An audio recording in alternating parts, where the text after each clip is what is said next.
जय मसीह की एकता सिंह मिनिस्ट्री में आपका स्वागत है। आज जो हमने बाइबल का वचन लिया है वो लिया है भजन संहिता 20:7 में। इसमें ये लिखा है कि किसी को रथों का और किसी को घोड़ों का भरोसा है, परंतु हम तो अपने परमेश्वर यहोवा ही का नाम लेंगे।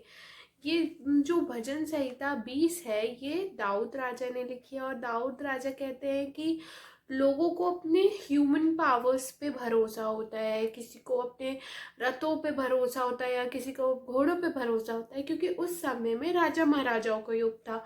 और जब हम आज के समय में देखते हैं तो आज के समय में लोगों को अपने न्यूक्लियर पावर पे भरोसा होता है, एरोप्लेन्स वगैरह पे भरोसा होता है, तोपों पे, ट्रक्स पे भरोसा होता है। लेकिन दाऊद राजा का भरोसा उनके परमेश्वर यहोवा पर था।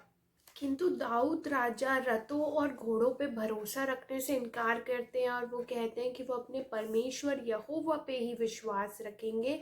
उस समय परमेश्वर ने मूसा के द्वारा आज्ञा दी थी। व्यवस्था विवरण 17 के 16 में परमेश्वर ने आज्ञा दी थी कि जो इजरायली लोग हैं वो अपने लिए या फिर प्रजा या युद्ध के लिए घोड़ों की संख्या को बढ़ाने की मनाही थी, क्योंकि परमेश्वर उनके लिए लड़ाई करते थे। इसलिए परमेश्वर के लोग प्रेस कर सके परमेश्वर को, ना कि पावर्स को प्रेस कर सके, इसलिए परमेश्वर ने मनाही करी थी।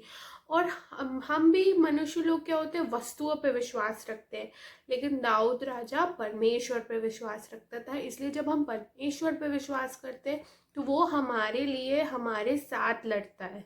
प्रियो, जब हमारा आत्मिक युद्ध हो रहा हो तो फर्स्ट और इम्पोर्टेंट स्टेप हमारा यही है इस परिस्थिति में कि हम संसार की सारी पावर्स और अपनी ज्ञान बुद्धि को इनकार करें और उससे समझे कि कुछ नहीं हो सकता। सिर्फ केवल और केवल परमेश्वर और परमेश्वर के नाम और परमेश्वर की सामर्थ के द्वारा हम आत्मिक युद्ध को लड़ सकते हैं, या हमारे जीवन में कोई कठिन परिस्थिति आती है तो हम उससे बाहर आ सकते हैं सिर्फ और सिर्फ परमेश्वर के द्वारा। संकट के समय में हमें परमेश्वर का नाम लेना चाहिए, उन्हें स्मरण रखना चाहिए, उनसे सहायता मांगनी चाहिए, तो वो हमें सामर्थ्य प्रोवाइड करते हैं। परमेश्वर पे भरोसा रखना हजार या कितने भी अनकाउंटेबल घोड़ों और रथों पे भरोसा रखने से भी उत्तम है, क्योंकि जब हम परमेश्वर से सामर्थ मांगते हैं तो परमेश्वर हमें सामर्थ देते हैं। तो जब भी आप अगली बार परेशानी में हो या कोई प्रॉब्लम में हो